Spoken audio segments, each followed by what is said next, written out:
अध्यक्ष महोदय, उत्तर आ गया। मैं आपकी अनुमति हो तो सवाल कर लूं। माननीय मंत्री जी, मान्य प्रश्न उन्होंने कहा उत्तर आ गया, मेरे पास पूरक प्रश्न पूछे। मैं पूरक पूछ लेता हूं। माननीय अध्यक्ष महोदय, आदिवासियों के कल्याण के लिए टीएडी विभाग बना हुआ है, लेकिन आज तक इस विभाग का ही कल्याण नहीं हो पाया है। माननीय अध्यक्ष महोदय, मेरा क्वेश्चन लगाने का उद्देश्य ये था कि इस विभाग में जितने जो कार्मिक हैं वो सारे कार्मिक, विशेषकर वार्डन हैं, टीचर हैं, वो एजुकेशन विभाग से प्रतिनियुक्ति पे लिए जाते हैं। उनका जो भुगतान है वो टीएडी फंड से होता है और हमने कैडर बनाने के लिए लंबे समय से डिमांड कर रहे हैं और कैडर नहीं बनने की वजह से टीएडी विभाग को प्रत्येक साल लगभग 6 से 7 करोड़ का नुकसान हो रहा है। तो मेरा सवाल ये है कि फर्स्ट सवाल ये है कि 5 साल तक प्रतिनियुक्ति रखने का प्रावधान है और जवाब में आया है कि 121 ऐसे वार्डन हैं जिनके 5 साल से अधिक यहाँ हो गए हैं। विभाग का नियम है कि 5 साल तक ही रखना है, उसके बाद उनको हटाना है, नए सिरे से लेना है। तो मंत्री महोदय से जानना चाहूँगा, क्या तत्काल इन 121 वार्डन जिनके 5 साल से ऊपर हो गए हैं उनको हटाने का विचार रखते हैं? दूसरा सवाल मेरा ये है, 31/1/2022 को विभागीय छात्रावासों के वार्डन के विभागीय कैडर बनाने की अधिसूचना जारी कर दी 31/1/2022 को। अभी तक क्या प्रावधान, इसमें क्या गति हुई? 08/8/9/2023 को वार्डनों के 470 पदों पर कैडर बना के नई भर्ती करने का प्रावधान किया गया और इसका प्रस्ताव राजस्थान कर्मचारी चयन बोर्ड को किया गया। तो ये भर्ती कब तक की जाएगी? ये 2 मेरे सवाल। माननीय मंत्री जी।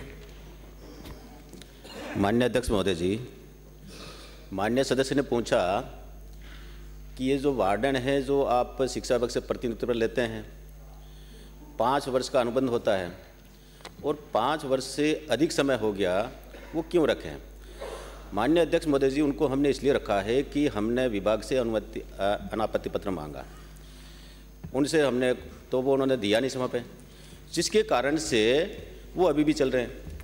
जहाँ तक आपने कहा कि उनको हटाओगे कि नहीं हटाओगे, निश्चित रूप से हम कोशिश करेंगे कि इन अध्यापकों को वापस उनके मूल विभाग भेजें। एक उनका ये है कि ये भी उनका विचार है कि भाई जो लोग वापस 6 महीने बाद वापस आते हैं तो वो तो उनका अधिकार है, एक बार वो जाता है वापस आता है, नियमानुसार आ सकता है। दूसरा इन्होंने पूछा कि जो वार्डनों के जो कैडर बनाने का विषय था, ये आपकी जानकारी में पिछली बार मैंने ही ये सवाल उठाया था, मंत्री जी ने जवाब भी दिया कि हम कैडर बना रहे हैं। मुख्यमंत्री जी की बजट घोषणा थी, उसके अनुसार आपने कार्रवाई करके और कैडर बनाने का जो भी प्रक्रिया थी वो सारी मैंने इसमें लिखी है, आपने पढ़ी होगी।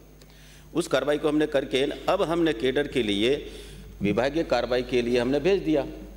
अब वहाँ से उनको अब ये भर्ती करनी है, उनको विज्ञप्ति जारी करनी है और विज्ञप्ति जारी करने के बाद में फिर उनकी परीक्षा करानी है। परीक्षा के बाद में परिणाम आएगा, परिणाम आने के बाद में उनको लेंगे।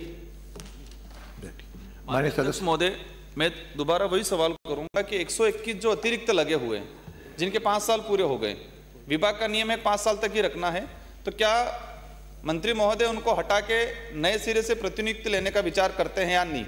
कब तक? सेकंड चीज, ये कैडर कब तक कंप्लीट बन जाएगा और कैडर के तहत भर्ती कब तक की जाएगी? बस 2 चीजें मैं जानना चाहूंगा मंत्री महोदय से। माननीय मंत्री जी, शायद ये समझ एक सेकंड, मेरा भी अनुभव है कि जिनको 5 साल हो गए, नियम सरकार का ही है, तो 5 साल के बाद वो लोग न रहें, दूसरी टाइम हो जाए। आप अभी आए हैं, लेकिन इस गति को देनी चाहिए कि 5 साल के बाद भी कुछ लोग जानबूझकर टिके हुए रहते हैं, तो विभाग जो है या सरकार इस पर तुरंत कार्रवाई करे।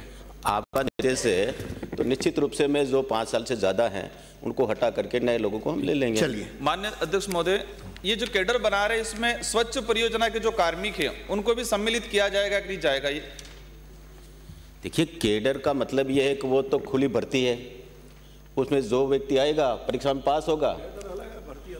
चलिए, तो कैडर बना रहे हैं ना, उसमें भर्ती तो होगी। हो गया। ने अगला प्रश्न, टीएडी के तहत ही वो कार्मिक लगे हुए हैं, स्वच्छ एक विंग बनी हुई है, स्वच्छ जो विंग बनी है उनको भी कैडर के अंतर्गत सम्मिलित किया वो नियम बंधन जो बनाएंगे उसको देखना। श्री डूंगर राम